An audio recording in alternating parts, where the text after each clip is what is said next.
जय हिंद दोस्तों। आज के इस वीडियो में हम आपके लिए लेकर आ चुके हैं विज्ञान का मॉडल पेपर जो कि क्लास 10 का है। 22 के पेपर 2022 वाले पेपर में जो प्रश्न आने वाले हैं उसका मैं कुछ प्रश्न आपके सामने लेके आ चुका हूँ। ये हमारा जो वीडियो है ये बहुत ही इम्पोर्टेंट है क्योंकि इसमें से बहुत सारे प्रश्न आपके बोर्ड में आने वाले हैं।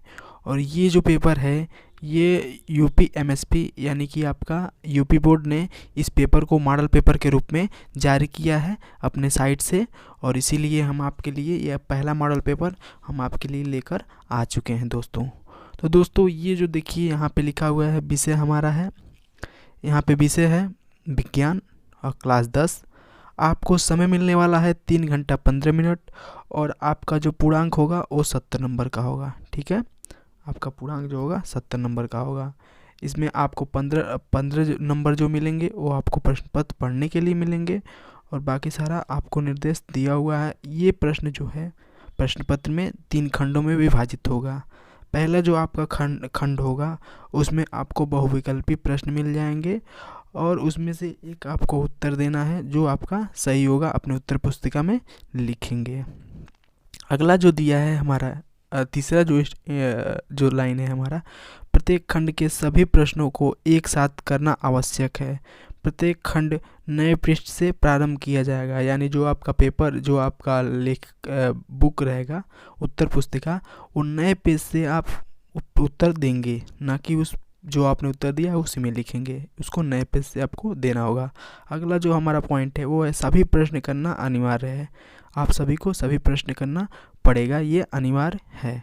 आगे हमारा है प्रश्नों के निर्धारित अंक उनके सम्मुख दिए हुए हैं, यानी कि जो प्रश्न आप करेंगे उसके साइड में ही आपको नंबर मिल जाएगा कि ये प्रश्न 4 नंबर का है, 2 नंबर का है या फिर 6 नंबर का है। चलिए आगे बढ़ते हैं। अगला एक और पॉइंट दिया हुआ है हमारा, आवश्यकता अनुसार अपने उत्तरों की पुष्टि स्वच्छ एवं नामांकित चित्रों एवं रासायनिक समीकरण द्वारा कीजिए। ठीक है, तो हमारा इसी के साथ पहला खंड जो है शुरू होता है और पहला हमारा प्रश्न है किसी वस्तु का वस्तु से बड़ा आभासी प्रतिबिंब बन सकता है। तो आपके इसके लिए आप 4 ऑप्शन दिए हुए हैं। पहला है आपका उत्तल दर्पण द्वारा, उत्तल दर्पण द्वारा, दूसरा है अवतल दर्पण द्वारा, तीसरा है समतल दर्पण द्वारा और चौथा जो है अवतल लेंस द्वारा। तो आपका जो इसमें राइट ऑप्शन होगा वह जो आपका राइट ऑप्शन है ऑप्शन बी है अवतल दर्पण, यानी कि अवतल दर्पण आपका राइट आंसर होगा, दूसरा ये आपका सही है। अगले प्रश्न की तरफ बढ़ते हैं और अगला प्रश्न है हमारा प्रतिरोधकता का एसआई मात्रक है। प्रतिरोधकता का एसआई मात्रक जो है आपका होगा पहला ऑप्शन, यानी ओम मीटर स्क्वायर। ओम मीटर स्क्वायर आपका पहला आंसर सही होगा। आगे बढ़ते हैं। अगला है विद्युत धारा उत्पन्न करने वाली युक्ति को कहते हैं। तो इसके लिए आप 4 ऑप्शन दिए हुए हैं। ए है जनित्र, बी है गैल्वेनोमीटर, सी है एमीटर और डी है मोटर। तो आप जानते हैं इसको, आपने पढ़ा है अपने चैप्टर में, तो इसके लिए आपका सही ऑप्शन होगा जनित्र। ठीक है, आगे बढ़ते हैं। अगला हमारा प्रश्न है अभिनेत्र लेंस में फोकस दूरी परिवर्तन की जा सकती है। अभिलेंस की फोकस दूरी परिवर्तित की जा सकती है। तो इसके लिए आपको 4 ऑप्शन दिए हुए हैं। पुतली पर, दृष्टिपटल द्वारा, पक्षामी द्वारा या परिनालिका द्वारा। तो आप बताएंगे कि ये किस पे आप चेंज कर सकते हैं फोकस दूरी को अभिनेत्र लेंस में। तो इसके लिए आपको परिनालिका के द्वारा ही आप उसकी दूरी चेंज कर सकते हैं। तो इसके लिए आपका चौथा ऑप्शन राइट होगा। चलिए अगला हमारा प्रश्न है इसी के साथ हमारा अगला प्रश्न है। पहला है प्रश्न नंबर 2 का क, वाहनों में किस प्रकार के दर्पण को पक्ष दृश्य दर्पण के रूप में वरीयता दी जाती है, यानी कि वरीयता यानी लगाया जाता है और क्यों लगाया जाता है। तो आप सभी को पता होगा कि जो वाहनों में हमारे दर्पण लगे होते हैं वह उत्तल दर्पण होते हैं और उसको पीछे से लगाया जाता है क्योंकि वो दूर की वस्तुओं को दिखाने के लिए सफिशिएंट होते हैं, इसलिए उसको लगाया जाता है। और इसी के साथ एक और हमारा प्रश्न है, ख है, किसी अवतल लेंस की फोकस दूरी 50 सेंटीमीटर वस्तु की लेंस से कितनी दूरी पर रखा जाए कि इसके द्वारा लेंस से 10 सेंटीमीटर की दूरी पर प्रतिबिंब बनता है।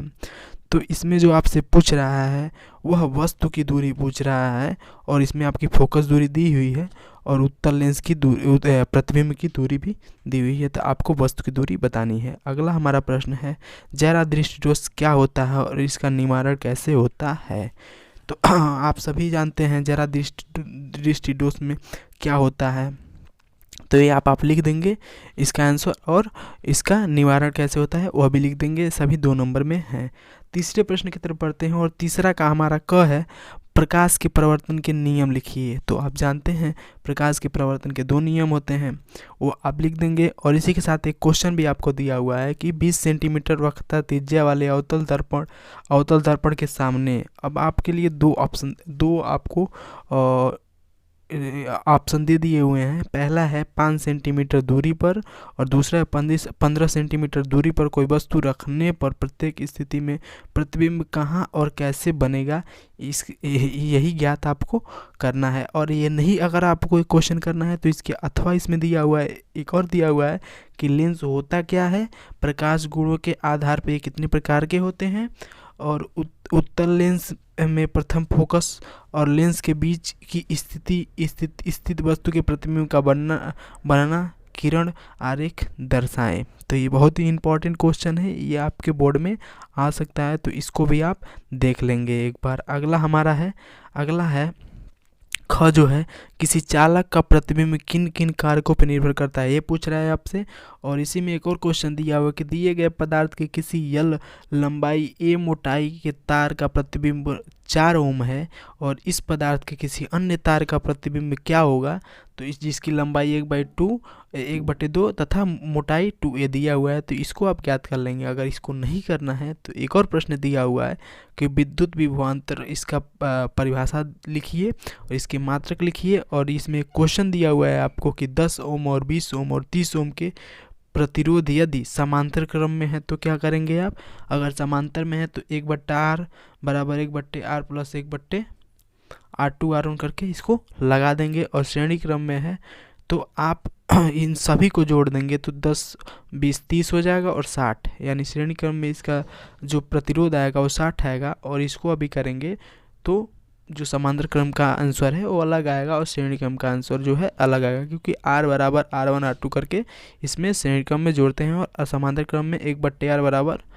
R1/R 1/R plus 1/R1 plus 1/R2 plus 1/R3 करके इसको जोड़ते हैं। अगला जो हमारा प्रश्न है कि विद्युत मोटर का नामांकन चित्र बनाइए और इसकी कार्यविधि पर स्पष्ट कीजिए, इसकी कार्यविधि स्पष्ट कीजिए। तो ये 7 नंबर का क्वेश्चन है। तो अगर आप विद्युत मोटर बनाते हैं तो और सिद्धांत लिखते हैं तो आपको 3 नंबर मिलेगा और इसकी कार्यविधि लिखेंगे तो आपको 4 नंबर मिलेगा। और अगला इसी में है, परिनालिका किसे कहते हैं, अगर ये नहीं करना है तो इसको करिए। और परिनालिका चुंबक की भांति कैसे व्यवहार करती है, किसी क्षण चुंबक की सहायता से विद्युत धारा परिनालिका के उत्तर दक्षिण ध्रुवों का निर्धारण कैसे किया जाता है, ये भी 7 नंबर में है और ये भी है। तो आप एक किसी क्वेश्चन को करेंगे, आप दूसरा क्वेश्चन, दोनों क्वेश्चन आपको नहीं करना है। आपको जितने भी अथवा वाले क्वेश्चन हैं सभी में आपको एक क्वेश्चन करना है और ज़्यादा नहीं करना है, ठीक है। नंबर आपको केवल उतना ही मिलेगा जितना आप करेंगे। इसमें दिया हुआ है 5वां जो हमारा प्रश्न है वो अब शुरू होता है खंड ख। इसको हम कहते हैं, वो पहला जो हमारा टॉपिक था खंड क वो था फिजिक्स, अभी ये केमिस्ट्री शुरू हो रहा है। तो इसमें जो पहला आपका प्रश्न जो है, जिंक प्लस ये दिया हुआ है आपको कापर सल्फाइड दिया हुआ है और ये पूछ रहा है कि ये रासायनिक किस प्रकार की क्रिया है। तो इसमें पहला जो आपका दिया हुआ है संयोजन अभिक्रिया, दूसरा है विस्थापन अभिक्रिया, तीसरा है द्वितीय विस्थापन अपक्रिया और चौथा है वियोजन अपक्रिया। तो आपको इसमें बताना है कि आपका राइट ऑप्शन क्या होने वाला है। तो इसमें जो आपका राइट ऑप्शन होने वाला है वो होने वाला है बी, विस्थापन अपक्रिया। बी आपका राइट ऑप्शन होगा, विस्थापन अपक्रिया। चलिए आगे बढ़ते हैं। और अगला हमारा है जल की कठोरता को हटाने के लिए निम्नलिखित में से किसका उपयोग किया जाता है। तो इसके लिए आपको हम बता दें, तो जो जल की कठोरता को हटाने के लिए जो यूज होता है वो होता है विरंजक चूर्ण। ठीक है, तीसरा ऑप्शन आपका राइट आंसर होता है विरंजक चूर्ण। इसमें ना बेकिंग सोडा होगा, ना दावन सोडा होगा, ना प्लास्टिक ऑफ पेरिस होगा। अगला जो हमारा प्रश्न है वो है निम्नलिखित में से किस यौगिक में OH समूह क्रियात्मक समूह होता है। तो इसमें ब्यूटेनॉल में नहीं होता है, ब्यूटेनोन में नहीं होता है, और ब्यूटेन आयन अम्ल में भी नहीं होता है, और ब्यूटेनॉल में भी नहीं होता है। तो इसमें जो होता है हमारा दूसरा ऑप्शन सही होता है ब्यूटेनॉल। ठीक है, इसमें लास्ट में आल जुड़ा है, इसलिए इसमें क्रियात्मक समूह क्या होगा, OH होगा। चलिए आगे बढ़ते हैं। और इसी के साथ हमारा छठवां प्रश्न है रेडॉक्स अपक्रिया से आपका क्या प्रिय है, और रासायनिक अपक्रिया का उदाहरण देकर समझाइए। ठीक है, ये आपका 2 नंबर में है, इसको आप देख लेंगे क्योंकि अगर हम सॉल्व कराएंगे तो वीडियो लंबा होगा और आपको प्रॉब्लम होगा पढ़ने में। तो सबसे ज़्यादा ध्यान रखिए कि आप इस वीडियो को देख लीजिए एक बार क्वेश्चन को, और इसका जो लिंक है उससे आप इसको डाउनलोड करके और घर पे आराम से सॉल्व कर लें। हमारा काम था आपको मार्गदर्शन देना और आपका काम है इसको पढ़ना। तो चलिए आगे बढ़ते हैं। और अगला हमारा प्रश्न है बेकिंग सोडा बनाने की विधि और इसके उपयोग। तो आप इसको भी एक बार पढ़ लेंगे, और क्योंकि ये सभी प्रश्न आपके बोर्ड में आने वाले हैं तो कृपया करके अब बहुत ही इम्पोर्टेंट है, तो आप इस ज़रूर पढ़ेंगे। अगला हमारा है आधुनिक आवर्त सारणी नियम क्या है। आवर्त सारणी नियम में किस आवर्त में बाएं से दाएं जाने पर परमाणु त्रिज्या में क्या परिवर्तन होता है। तो आप बताएंगे कि बढ़ता है कि घटता है कि क्या होता है। ठीक है, और अगला ही आपका है 7वां प्रश्न, इसमें क्या पूछा हुआ है कि आपको आईपीएससी नाम लिखना है इन लोगों का। तो आप लिखेंगे क्योंकि यहाँ पे देख रहे हैं, यहाँ पे आपको पता है COH ग्रुप जुड़ा हुआ है और यहाँ पे क्या जुड़ा हुआ है, OH ग्रुप। तो इस तरीके से आप इसका आईपीएससी नाम लिखेंगे। चलिए आगे बढ़ते हैं। और हमारा अगला क्वेश्चन है संरक्षण किसे कहते हैं, और धातुओं की संरक्षण रोकने के लिए 2 विधियाँ लिखनी है आपको। और हमारा इसी के साथ 8वां जो प्रश्न है, इसमें टिप्पणी करना है कि आपको पहले में जो टिप्पणी करना है वो है कार्बनिक यौगिक में विस्थापन अपक्रिया, दूसरा है जो साबुन की सफाई प्रक्रिया, और तीसरा जो है सजाती श्रेणी। तो देखिए ये बहुत ही इम्पोर्टेंट है, ये जो हमारा प्रश्न है ये इम्पोर्टेंट है। ठीक है, आप इसे इम्पोर्टेंट में लिखेंगे क्योंकि हर पेपर में पूछा हुआ है, ये प्रीवियस ईयर पेपर में पूछा हुआ है। आप प्रीवियस ईयर पेपर जब हम करवाएंगे आपको तो आप देखेंगे बहुत जगह ये क्वेश्चन दिया हुआ है। तो ये इम्पोर्टेंट क्वेश्चन है, आप इसे अपने नोटबुक में लिखेंगे और एक बार इसे देखेंगे जरूर। चलिए आगे चलते हैं।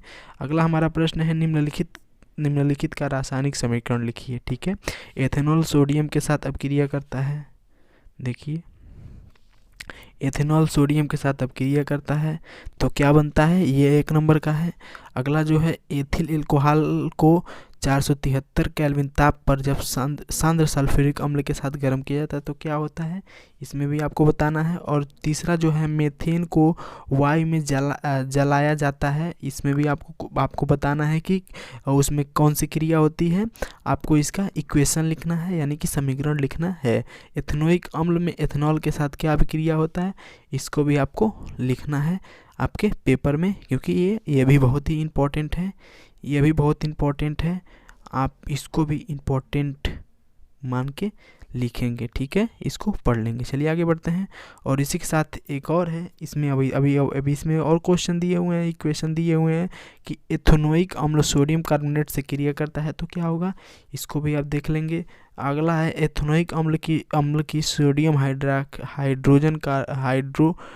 कार्बोनेट के साथ अपक्रिया कैसे करता है। और एथिल एल्कोहल का क्षारीय KMnO4 की उपस्थिति में ऑक्सीजन के साथ क्या क्रिया होता है।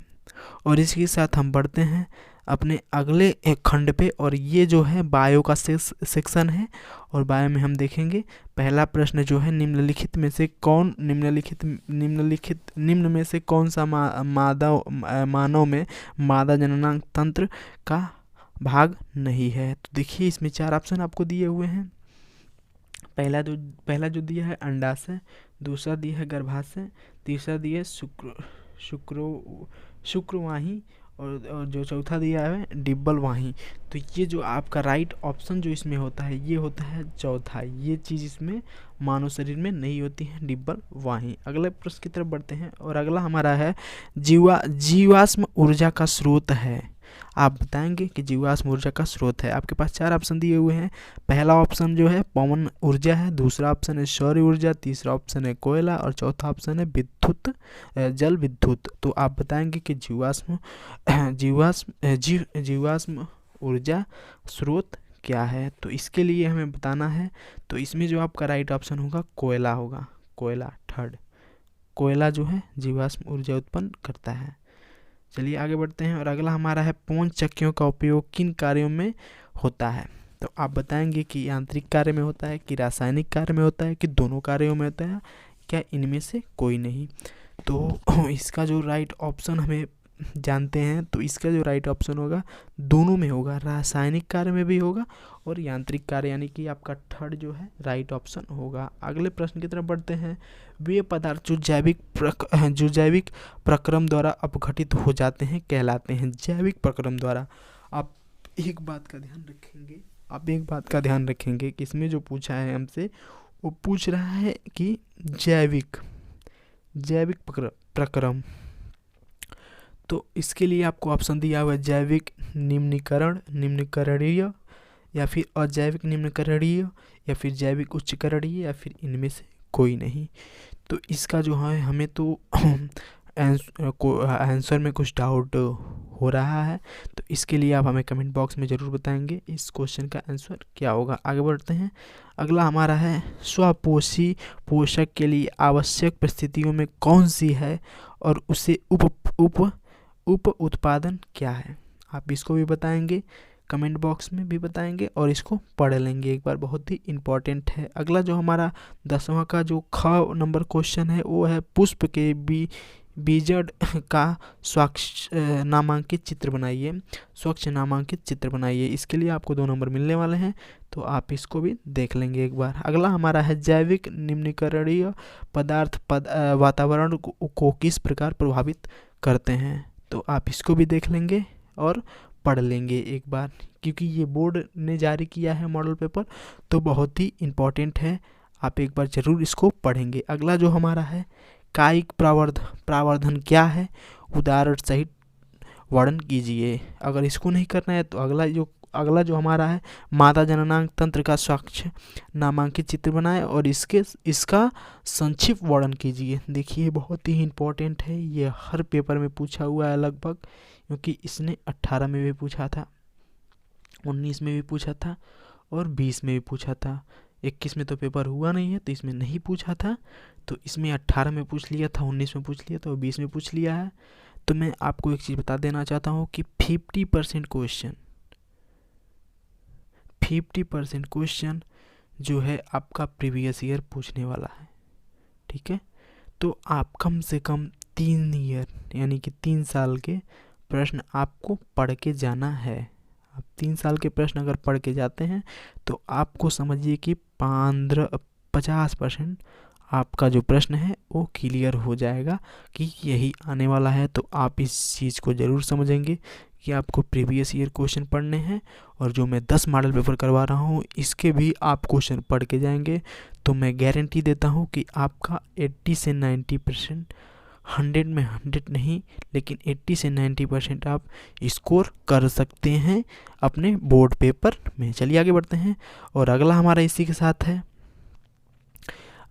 इसी के साथ जो प्रश्न है वो है ख लिंग गुणसूत्र किसे कहते हैं। मानव में लिंग निर्धारण की प्रक्रिया को समझाइए, मतलब प्रक्रिया क्या होती है ये पूछ रहे हैं।